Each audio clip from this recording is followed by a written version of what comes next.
雷格斗的壮举真令人眼界大开，福猪猪今天再度上演熊界的魔幻现实主义大戏。那月牙妆容简直是跨越了祖孙3代的审美，硬生生将国宝级的妆容扭转成了国潮界的叛逆新风尚。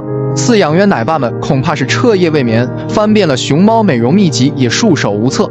顶着那半永久的月牙妆，前一秒还是温婉端庄的大家闺秀，下一秒就来个平地摔加劈叉，普损技能2连击，竹叶漫天飞舞间，还不忘用犀利的眼神警告围观的群众：本公主的吃相，即便是损摔成8瓣，也是顶流的吃播现场。这熊孩子还解锁了趴趴熊的新姿势，活像一个会呼吸的黑白熊形饼干。这位留洋归来的大小姐早已将偶像包袱抛到了九霄云外。前几天刚展示了屁股藏损的绝技，紧接着又来了一段360度扭腰的舞蹈。